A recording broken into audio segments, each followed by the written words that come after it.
Hey guys, and welcome back to Brexit. Brexit England, Northern Ireland, and Eastern Europe.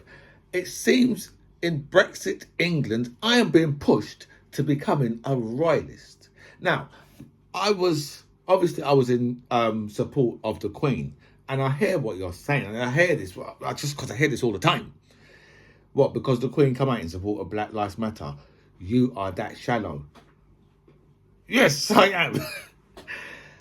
I was always, because what you got to understand about that, right, about the Queen coming out in support of Black Lives Matter, yeah, is because the Queen never needed to do that. Even though we never heard her say it, we heard them say Buckingham Palace said the Queen's in support of Black Lives Matter, right? But that statement would have never ever been put out by Buckingham Palace unless the Queen did actually say it. Whether or not she was in support of Black Lives Matter doesn't really matter. The mere fact that she said she was, right, through Buckingham Palace. Because remember, when the Queen, the Queen's, we don't really know what the Queen. I mean, she makes speeches for the government and stuff like that, but we never really knew what she thought about anything. I mean, they might have their odd press release from Buckingham Palace, right, where you might get a little bit of her thoughts, and that was one of these. So, but you see, I think, right, that William, Prince of Wales, right, could push me right over the edge, right, to becoming a fully fledged royalist. And that's really strange because I am a Republican. So it's really strange, right? But Prince William has said that he wants to end homelessness in this country, and he's going to start by building social housing on his land. And you know that motherfucker owns a lot of land. But that is a massive, when I tell you massive statement, absolutely massive statement. And I'll tell you this, if he goes ahead and does it, right, there's no one in this world that I would put up with saying one bad word about that prince, about the prince, because obviously he's the future king, right? But I wouldn't put not one person, right, simply because, right, this is something that he doesn't have to do. He could just be like his dad or like his gran, and just be like, fuck you all.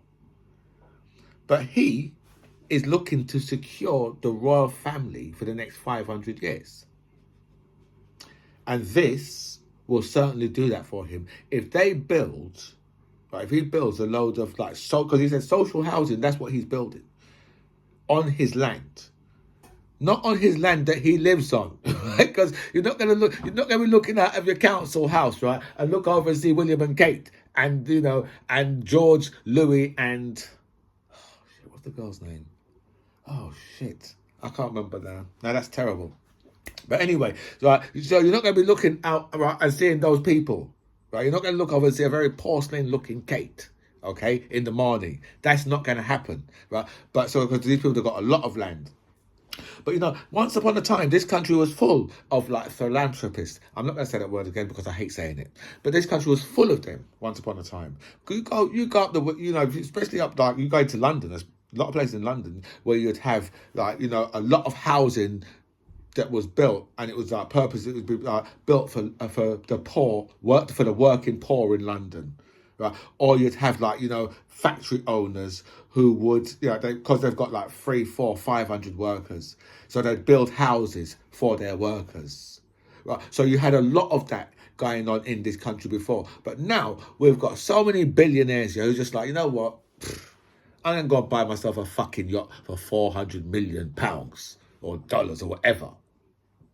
That's what they do, right? Rather than saying, something, I'm going to build some social housing so some motherfuckers could have somewhere to live. No. Fuck them. I'm going to go and buy myself a fucking island to go and live on.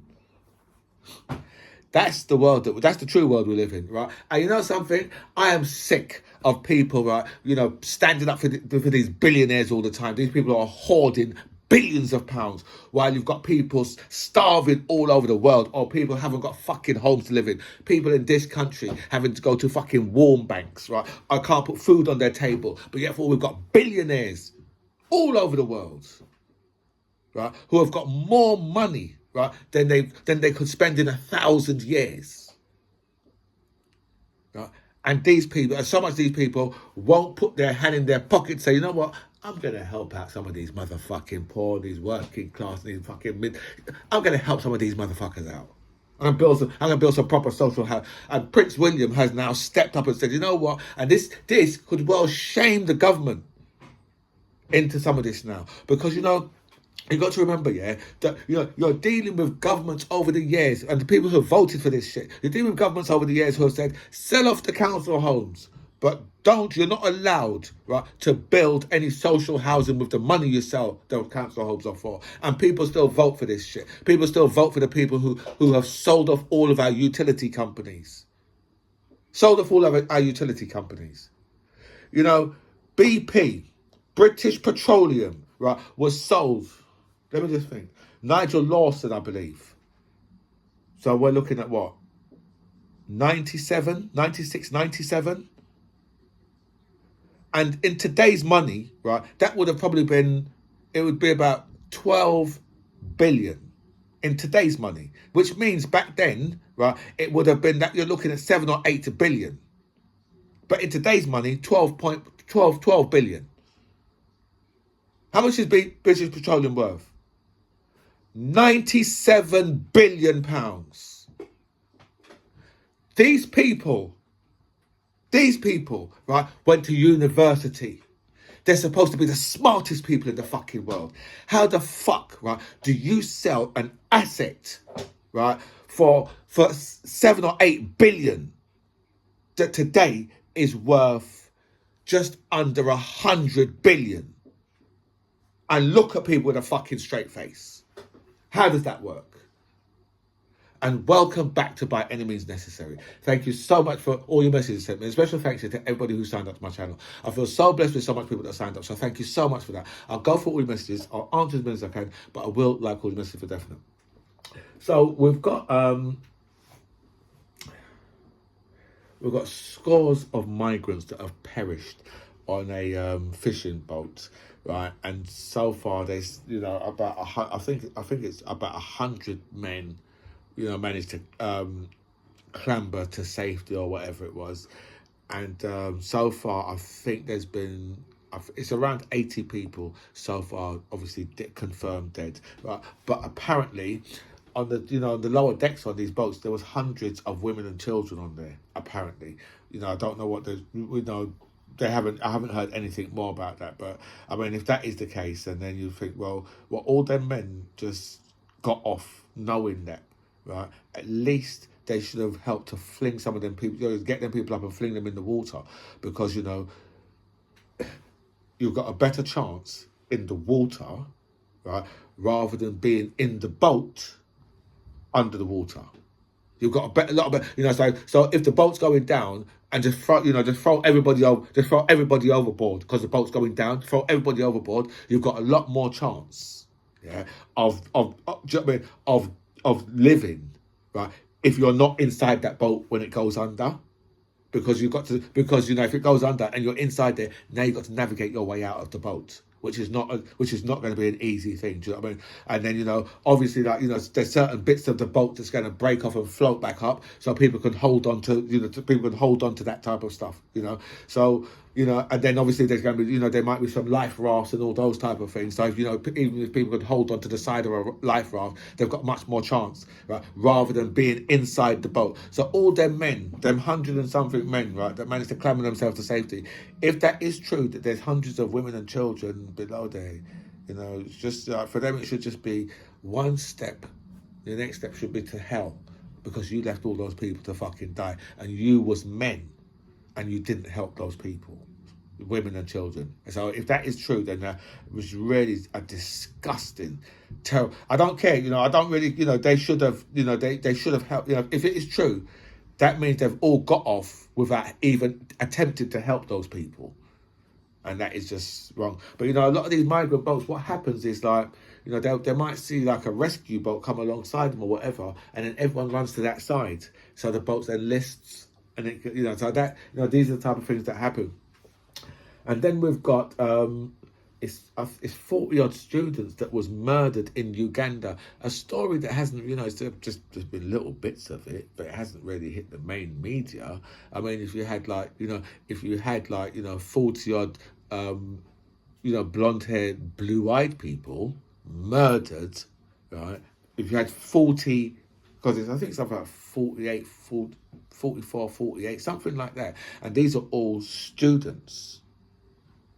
So imagine now, right, if these was all little blonde kids with blue eyes, right, how much media attention would that shit be getting? Because it's not getting very much in Uganda. And these are some type of Islamist nutters that have gone in and just grabbed hold of these people and just grabbed hold of these students and just murdered them. But, very little about it in the media. Glenda Jackson has died, one of Britain's finest actresses, and then she became a Labour MP, and she was very, very left. But she never supported Jeremy Corbyn, even though they was very good friends. But she never supported Corbyn, so she stuck to her guns on that one. But yeah, so Glenda Jackson has died. I think she was 80 odd, but she was. I'm sure she was still acting.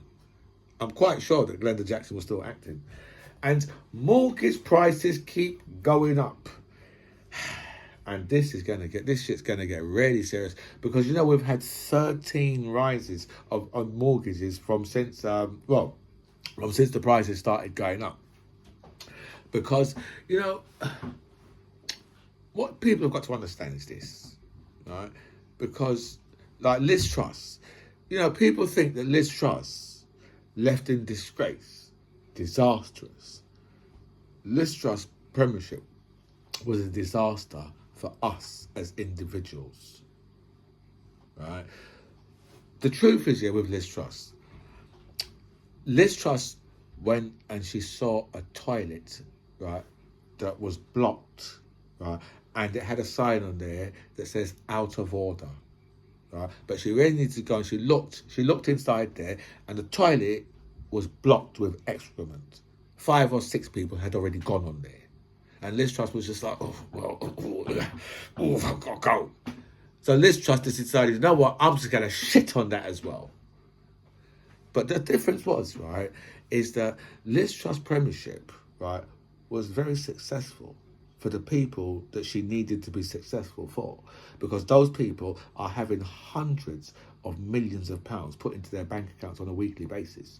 One of my friend, his mortgage has gone up by £800, right? And I'm just saying that figure, right, because that's the highest one that one of my friends has told me. So I know that it's true because my friend has told me, right? I've heard people on the radio come and say that some people has doubled, but they might have had a mortgage, right, that's gone up. It might have doubled, but it might have been a mortgage that was £600. So now they've got to pay £1,200, which obviously is not going to be very nice because they've got the budget for £600.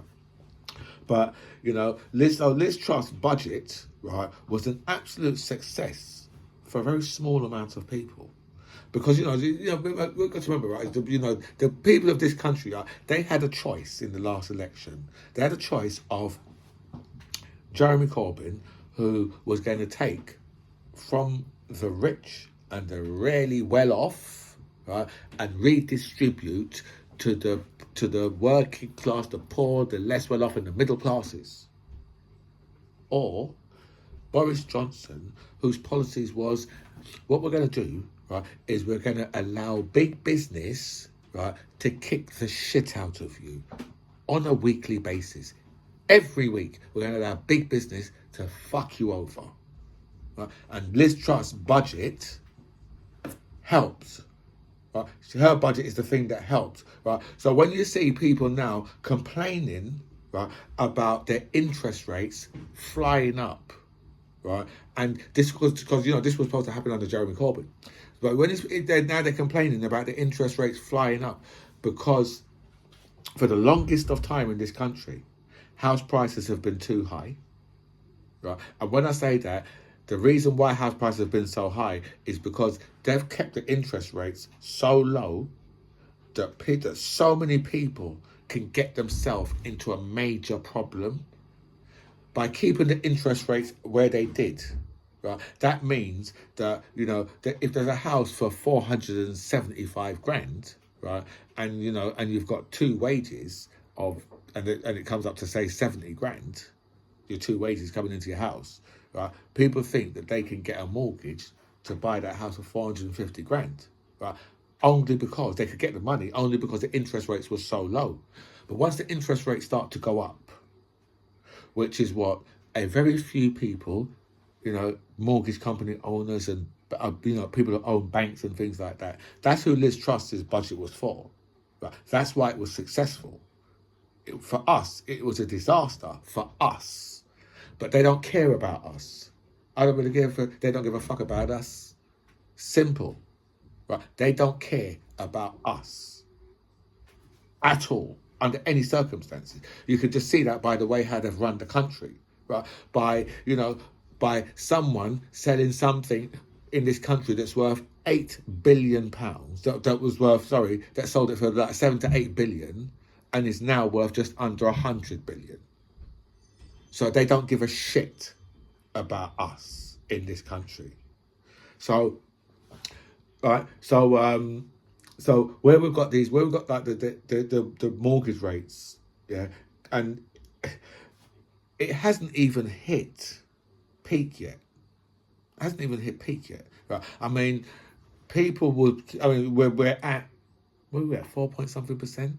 Right, which is a place which a lot of people will be handing their keys back in already, but they're not public. They won't be publicising that. But that will be happening. A lot of people have to hand their keys back in because my friend who hasn't paid £800 extra, right?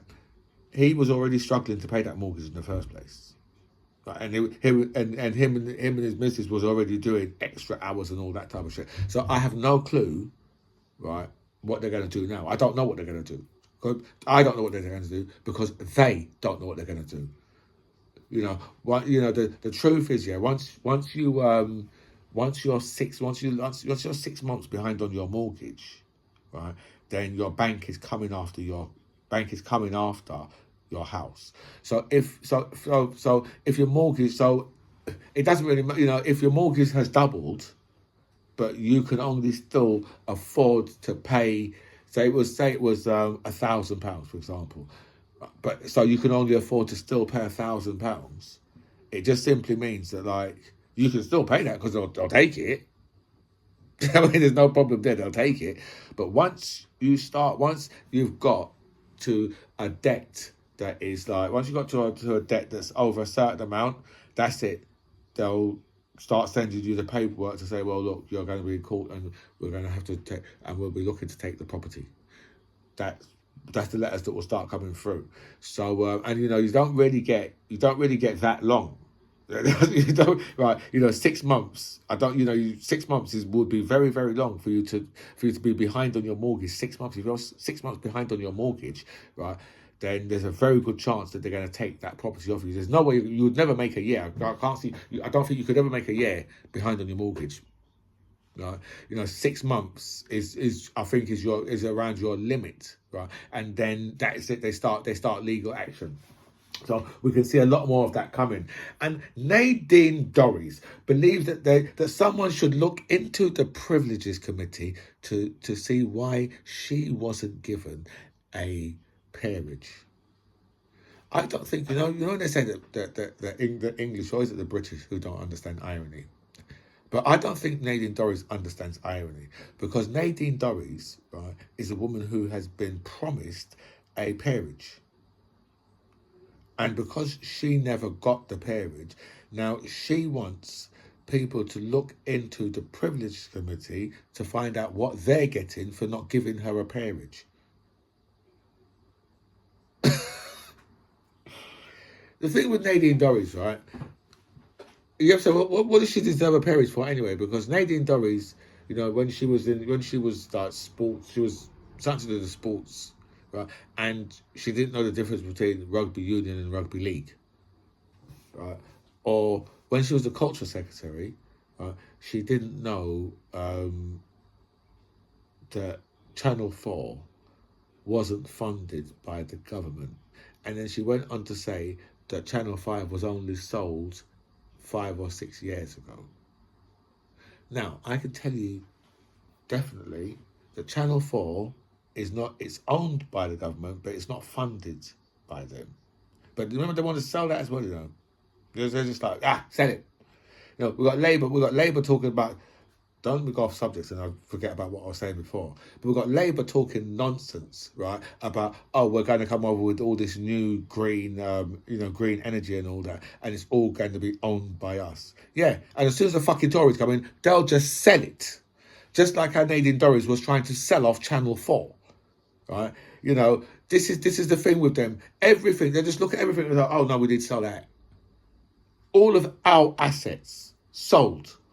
So she didn't know the difference between, she didn't know that Channel 4 wasn't funded by the government because, they've got adverts on this, so the government don't need to fund it, right? And then, she didn't realise that Channel 5 has always been a private company.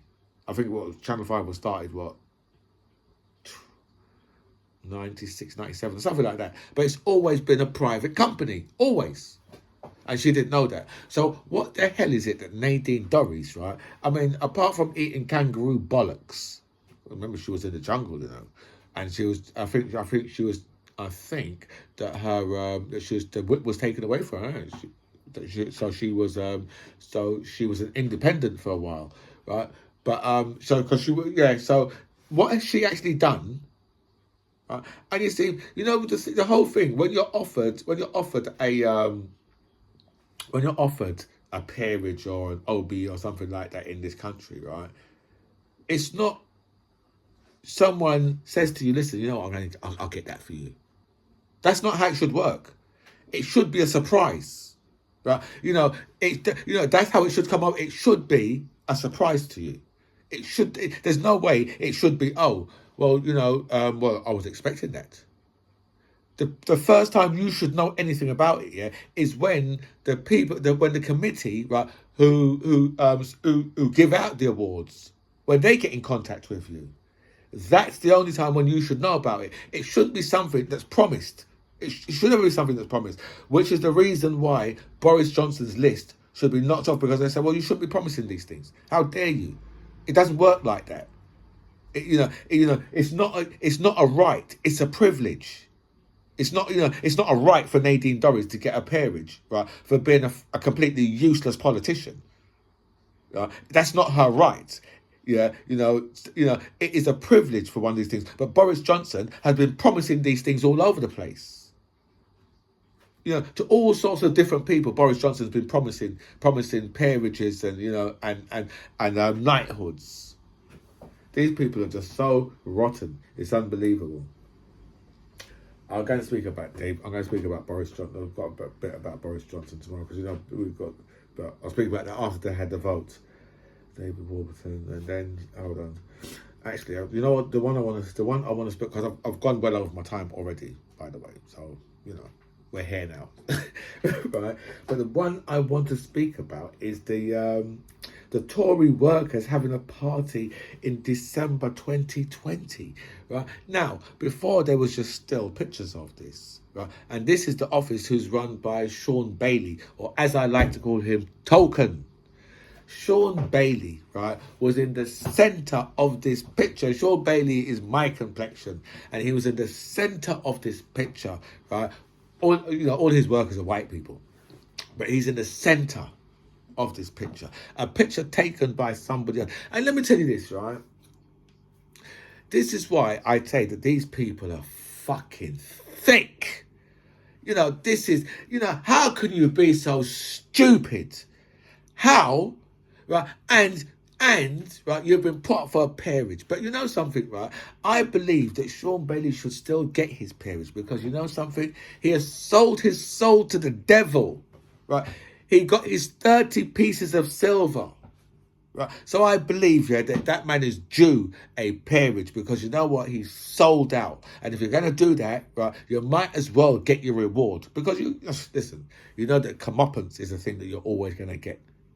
That's the thing with especially when it comes to black Tories. Right? They're always going to get their comeuppance, right? Trust me on this, right? There's one called Lord Taylor. I'll tell you the story of him one day. But there's a guy called Lord Taylor who they just fucked up.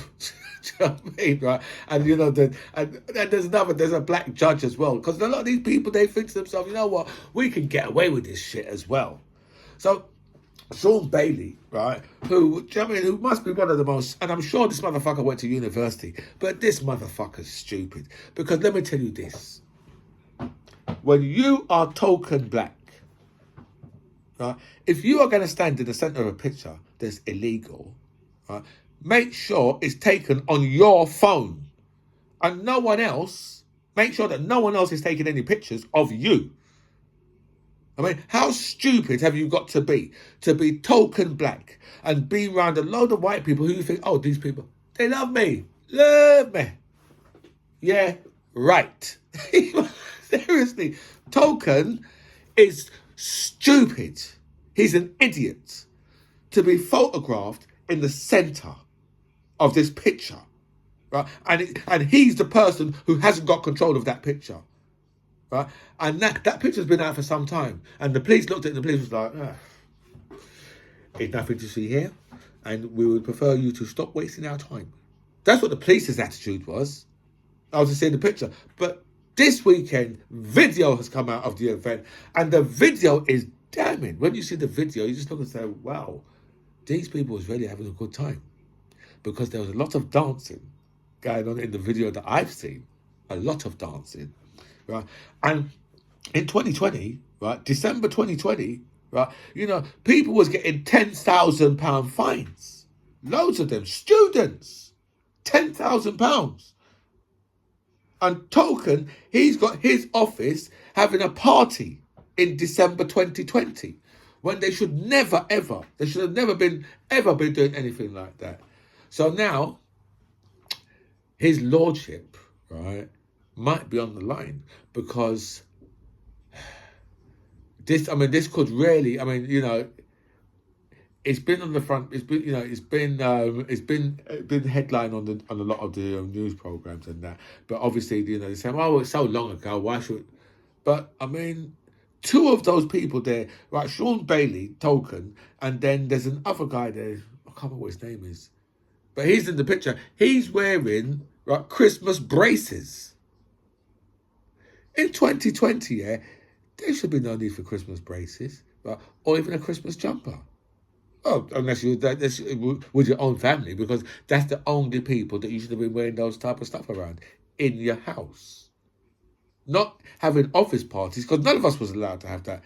Right? There was massive fines. You know, people. You know, we had old ladies, right, getting rugby tackled by the police in the park for having a coffee with a friend. But you know something? I think we should speak about some Brexit. Because someone has got to. I mean, Keir Starmer won't. And, you know, the only time the Tories want to mention it is when they're like, they want to reverse Brexit. I mean, Boris Johnson's already used that. You know what I mean? You know, but, you know, everyone's gone after him because they're trying to reverse Brexit. That's the reason why, you know, they've come down so hard on him. But anyway, I'm going to speak about that another time. Brexit is to blame for rising inflation, says ex-Bank of England Governor Mark Carney. And that story's been on the front pages for quite a while. It's not on the Brexit front pages anyway. It's been on the front pages for quite a while. And say, really, why is it, yeah, that these smart people get big money for pointing out the fucking obvious? If you increase red tape to your businesses, right, so you make it harder for your businesses, right, and then you increase people's cost of living, where do you expect inflation, right, and interest rates to go to? I'm not an economist, but, he's an economist, Mark Carney.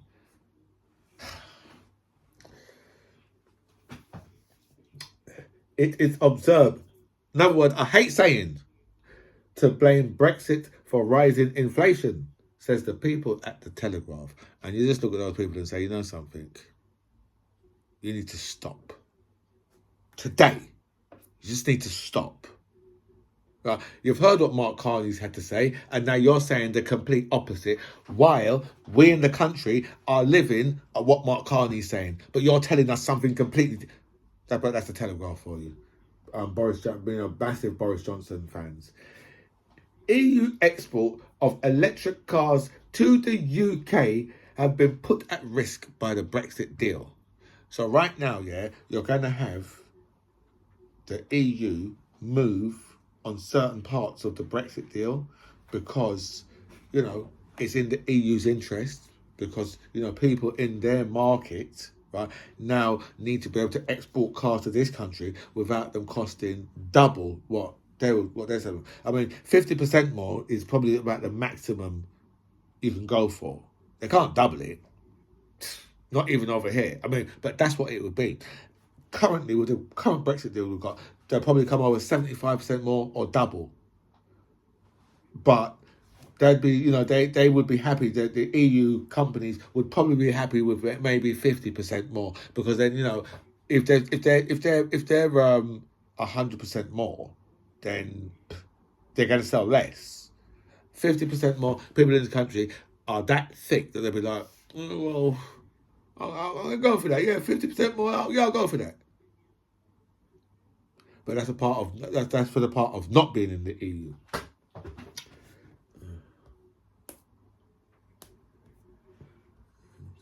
Brexit has failed. We must return to the centre of Europe, says Lord Heseltine. He was probably a Remainer from the beginning, do you know what I mean? So no one's really interested in what he's got to say. And a Brexit headline for you: major art festivals have been cancelled. I believe it's 2 of them have been cancelled, and it's partly down to Brexit. And I hear you say partly, probably all down to Brexit. I mean, what does partly down to Brexit mean? What does that actually mean? It's partly down to Brexit. What's the other part down to cost of living? Well, cost of living is down to Brexit. So we might as well say it's down to Brexit, while art festivals have been cancelled. Post-Brexit grants mired in red tape and uncertainty, says local leaders. And that is, remember, because a lot of people all around the country who used to get grants from the EU. The EU used to identify, certain things in this country and say, well, yeah, we want to give you some money. That, farms and all these type of places. Do you know what I mean? And, maybe, some cities might, get money to build like, a civic centre and shit like that. But, so a lot of that was funded by the EU. And from our money, but the EU would distribute it a lot better than our government would distribute it. And now, all of that, unfortunately, right? I say unfortunately, but people voted for that. People voted, right? I like the analogy where they cut off both hands and both arms.